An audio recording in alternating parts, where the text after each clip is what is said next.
Tuhan beserta kita sekarang dan selama-lamanya.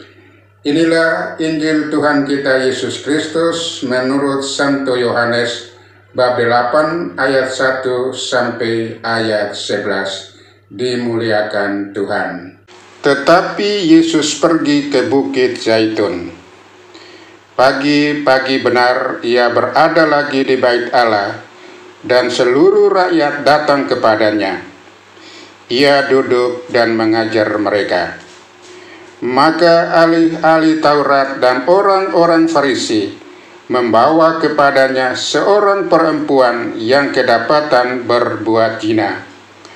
Mereka menempatkan perempuan itu di tengah-tengah lalu berkata kepada Yesus, "Rabi, perempuan ini tertangkap basah ketika ia sedang berbuat zina.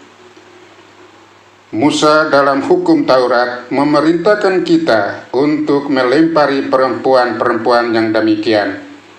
Apakah pendapatmu tentang hal itu?" Mereka mengatakan hal itu untuk mencobai dia, supaya mereka memperoleh sesuatu untuk menyalahkannya. Tetapi Yesus membungkuk lalu menulis dengan jarinya di tanah. Dan ketika mereka terus-menerus bertanya kepadanya, ia pun bangkit berdiri lalu berkata kepada mereka, "Barang siapa di antara kamu tidak berdosa, hendaklah ia yang pertama melemparkan batu kepada perempuan itu." Lalu ia membungkuk pula dan menulis di tanah. Tetapi setelah mereka mendengar perkataan itu, pergilah mereka seorang demi seorang, mulai dari yang tertua. Akhirnya tinggallah Yesus seorang diri dengan perempuan yang tetap ada di tempatnya. Lalu Yesus bangkit berdiri dan berkata kepadanya, "Hai perempuan, di manakah mereka?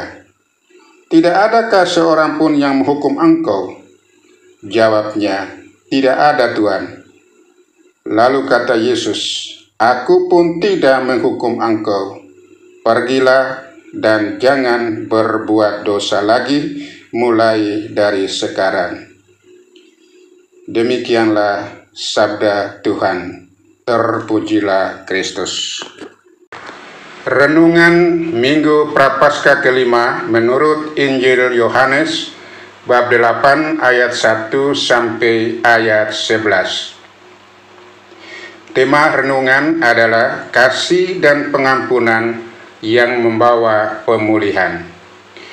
Saudara-saudari yang terkasih dalam nama Tuhan kita Yesus Kristus, dalam bacaan Injil hari ini kita mendengar kisah tentang seorang perempuan yang kedapatan berzina dan dibawa kepada Yesus oleh ahli-ahli Taurat dan orang-orang Farisi.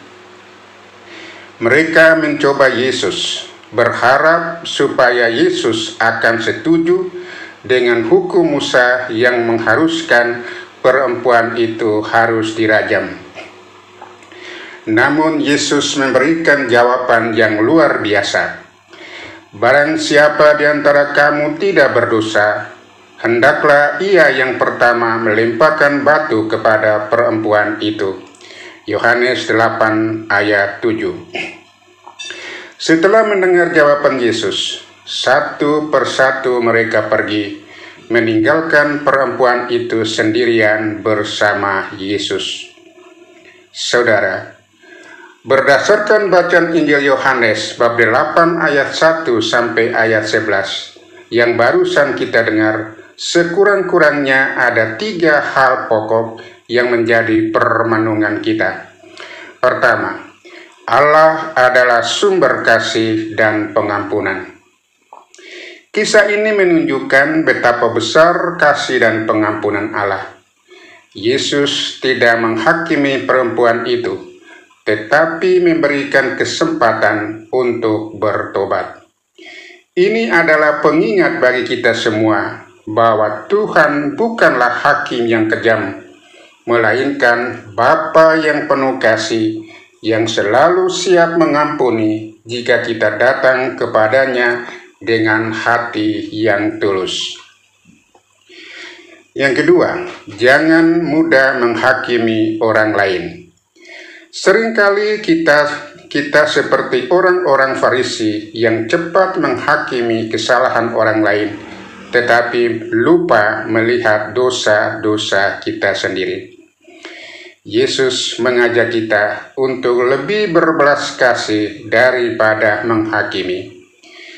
Sebelum kita menunjuk kesalahan orang lain, kita harus terlebih dahulu melihat kelemahan-kelemahan kita sendiri. Yang ketiga, pertobatan yang sejati membawa kehidupan baru.